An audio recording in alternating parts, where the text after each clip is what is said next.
അസ്സലാമലൈക്കും, welcome back to our channel. ഇന്ന് ഞാൻ വന്നിട്ടുള്ളത് ഒരു പുട്ടിൻ്റെ റെസിപ്പി ആയിട്ടാണ്. റാഗിപ്പൊടി വെച്ചിട്ട് എങ്ങനെ ഒരു സോഫ്റ്റും സ്മൂത്തും ആയിട്ടുള്ളൊരു പുട്ട് ഉണ്ടാക്കിയെടുക്കാം എന്നാണ് ഇന്ന് കാണിക്കാൻ പോകുന്നത്. അതിന് വേണ്ടിയിട്ട് ഒരു സ്പെഷ്യൽ ടിപ്പ് ഇവിടെ പറയുന്നുണ്ട്, അതെന്താണെന്ന് നോക്കാം. അപ്പോൾ ഒട്ടും താമസിപ്പിക്കുന്നില്ല, നമുക്ക് വീഡിയോയിലോട്ട് പോകാം.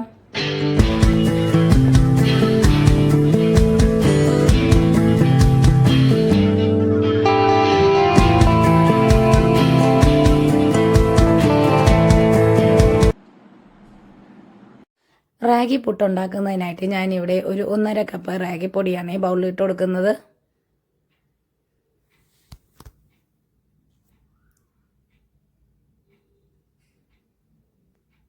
റോസ്റ്റഡ് റാഗിപ്പൊടിയാണ് ഞാനിവിടെ ഇട്ട് കൊടുത്തിട്ടുള്ളത്. അല്ലെന്നുണ്ടെങ്കിൽ ഒന്ന് ചൂടാക്കി എടുത്താലും മതിയാവും. അതിനുശേഷം ആവശ്യത്തിന് ഉപ്പ് ചേർത്ത് കൊടുക്കുക, എന്നിട്ടൊന്ന് മിക്സ് ചെയ്തെടുക്കുക.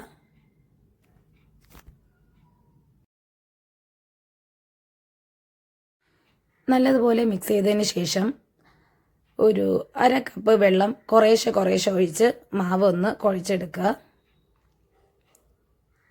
കട്ടയൊന്നും കെട്ടാതെ നല്ലതുപോലെ മാവ് കുഴച്ചെടുക്കണം.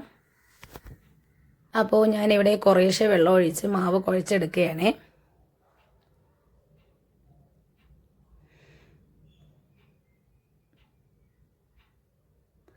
മാവ് നല്ലതുപോലെ കുഴച്ചെടുക്കുക.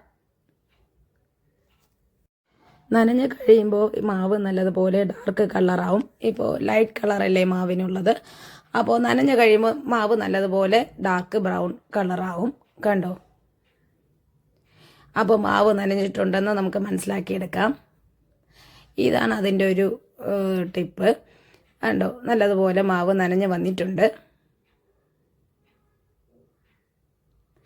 ഇപ്പോൾ ഏകദേശം നല്ല ഡാർക്ക് ബ്രൗൺ നിറം വന്നിട്ടുണ്ട്.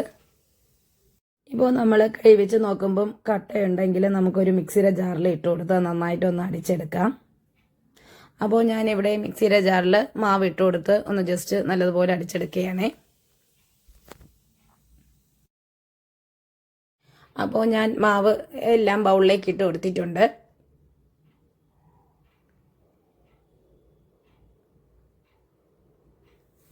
ഇനി നമുക്കിതൊന്ന് നല്ലതുപോലെ ഒന്ന് പൾസ് മോഡിലിട്ട് അടിച്ചെടുത്തിട്ട് വരാം.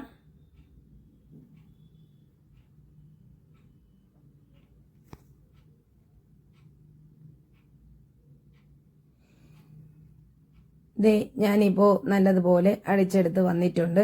കണ്ടോ? ഇതാണ് ഈ മാവിൻ്റെ ഒരു കൺസിസ്റ്റൻസി. നല്ലതുപോലെ സോഫ്റ്റായി കിട്ടിയിട്ടുണ്ട്. ഇനി നമുക്കത് ഒരു ബൗളിലേക്ക് മാറ്റി കൊടുക്കാം.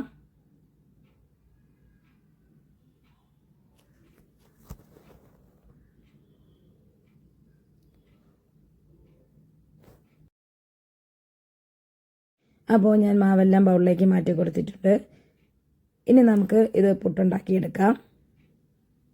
അതിന് വേണ്ടിയിട്ട് ഞാനിവിടെ ഒരു 1/2 മുറി തേങ്ങ തിരുമിയത് എടുത്തിട്ടുണ്ട്.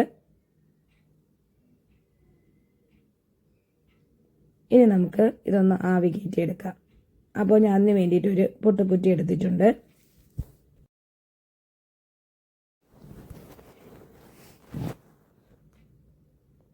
ആദ്യം തേങ്ങ ഇട്ട് കൊടുത്തിട്ടുണ്ട്. അതിനുശേഷം മാവ് ഇട്ട് കൊടുക്കുകയാണ്.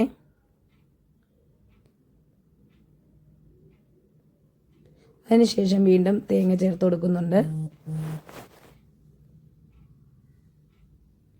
അതിനുശേഷം വീണ്ടും മാവ് ആഡ് ചെയ്ത് കൊടുക്കുന്നുണ്ട്.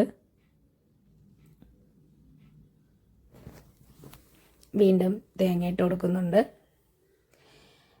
അറ്റത്തായിട്ട് തേങ്ങ ഇട്ട് കൊടുത്ത് അടച്ചു വെച്ച് നമുക്ക് ആവി കയറ്റിയെടുക്കാം. ഒരു 5 മിനിറ്റ് കഴിഞ്ഞപ്പോൾ തന്നെ നല്ലതുപോലെ ആവി വന്നിട്ടുണ്ട്. കണ്ടോ? നല്ലതുപോലെ ആവി വന്നിട്ടുണ്ട്.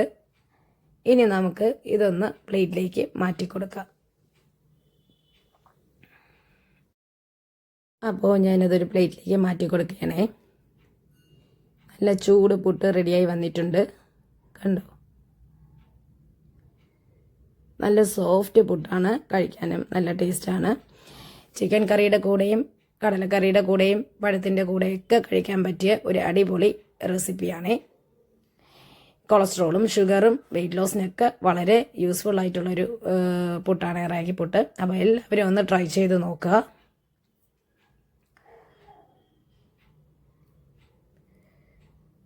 അപ്പോൾ കണ്ടോ, ദേ പുട്ട് റെഡിയായി വന്നിട്ടുണ്ട്. അപ്പോൾ ഞാനിനി ഒന്നും കൂടി ഒന്ന് കാണിച്ചു തരാം.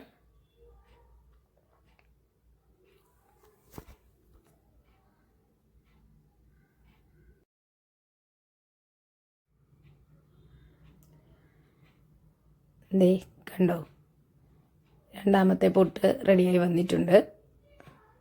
വളരെ സോഫ്റ്റാണ്, എളുപ്പത്തിൽ ചെയ്തെടുക്കാൻ പറ്റിയ ഒരു റെസിപ്പിയാണ്. അപ്പോൾ എല്ലാവരും ട്രൈ ചെയ്ത് നോക്കുക. അപ്പോൾ എല്ലാവർക്കും വീഡിയോ ഇഷ്ടപ്പെട്ടിട്ടുണ്ടെന്ന് വിചാരിക്കുന്നു. വീഡിയോ ഇഷ്ടപ്പെട്ടിട്ടുണ്ടെങ്കിൽ ലൈക്ക് ചെയ്യുക, ഷെയർ ചെയ്യുക, സബ്സ്ക്രൈബ് ചെയ്യുക, കമൻറ്റ് ചെയ്യുക. എല്ലാവരും ഒന്ന് സപ്പോർട്ട് ചെയ്തേക്കണേ. ഇൻഷാ അല്ലാഹ് ഇനി മറ്റൊരു വീഡിയോ ആയിട്ട് വരുന്നവരെ tata, bye bye, see you, thanks for watching, by.